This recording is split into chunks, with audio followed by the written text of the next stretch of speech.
Assalamualaikum warahmatullahi wabarakatuh. Baik, kita bertemu kembali dan ini materi kita yang ketiga ya, untuk pertemuan ketiga ya. Pertemuan ketiga kita akan belajar mengklasifikasikan materi. Ingat, materi itu adalah segala sesuatu yang ada di sekitar kita yang menempati ruang dan memiliki massa. Jadi apapun yang ada di sekitar kita itu tergolong materi karena pasti punya massa, punya berat ya, dan menempati ruang. Semuanya butuh ruang untuk ditempati. Nah, bagi yang punya buku cetak silakan buka halaman 18. Di sana ada judul campuran senyawa dan unsur. Baik, Bapak akan coba pandu untuk pembelajaran kita hari ini. Jadi tujuan pembelajaran kita adalah mengenal istilah-istilah dan nanti bisa menjelaskan perbedaan dari setiap istilah yang akan kita jumpai ya. Baik, materi yang pertama dia bisa berupa unsur. Nah, jadi materi yang ada di sekitar kita itu bisa berupa unsur. Apa itu unsur? Unsur itu adalah zat tunggal yang tidak dapat diuraikan lagi menjadi zat lain dengan reaksi kimia biasa. Maksudnya adalah, jadi misalnya yang paling dekat dengan kita, yang paling banyak unsur, misalnya emas. Emas itu unsur, lambangnya AU. Jadi AU itu ini nomor 8 ya, emas. Nah, dia adalah unsur zat tunggal, artinya dia tidak tercampur dengan logam lainnya.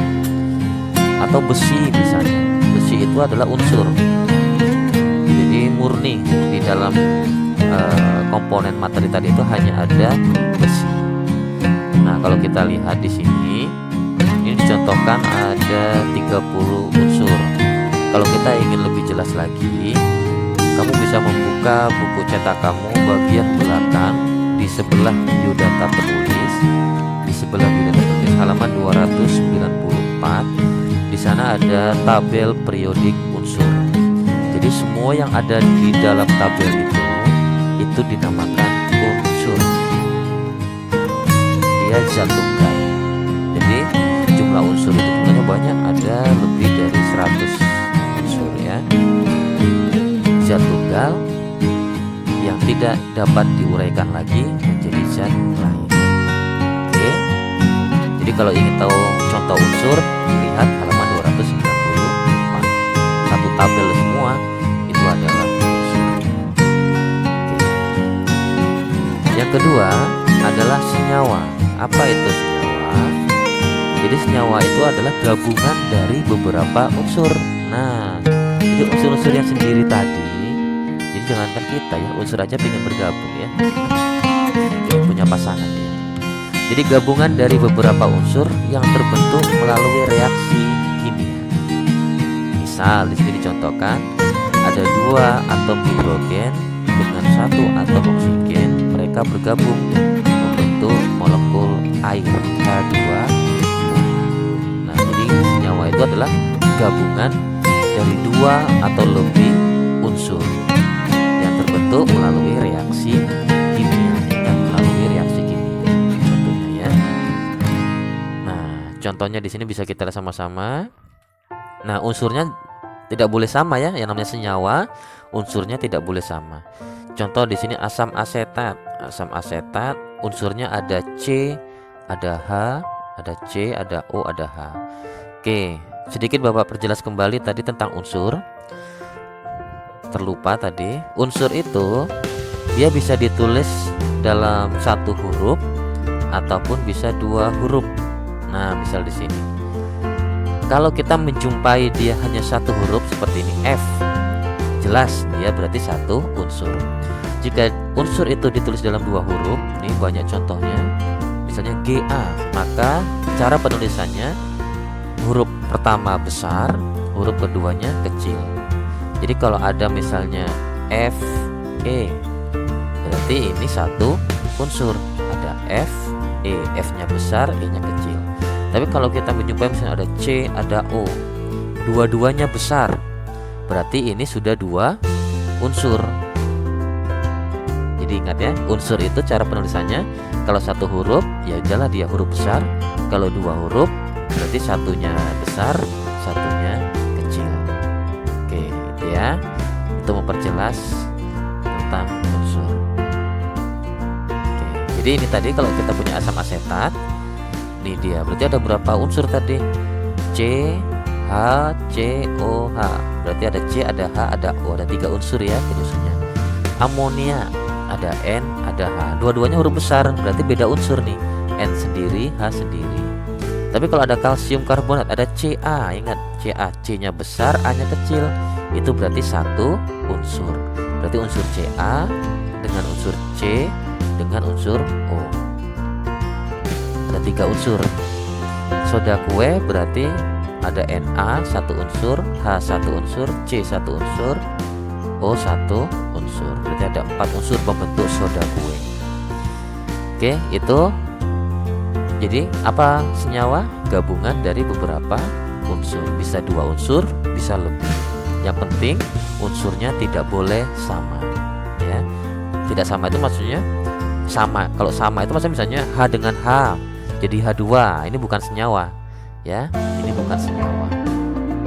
Jadi senyawa itu yang misalnya H ya berarti dengan O, atau misalnya tadi N dengan O.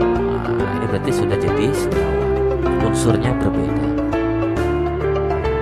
Yang ketiga adalah campuran. Apa itu campuran? Jadi campuran itu adalah gabungan beberapa zat. Nah, beda tadi kalau senyawa itu campuran atau gabungan beberapa unsur. Kalau campuran ini gabungan beberapa zat dengan perbandingan tidak tetap dan tanpa melalui reaksi kimia. Tidak melibatkan reaksi kimia.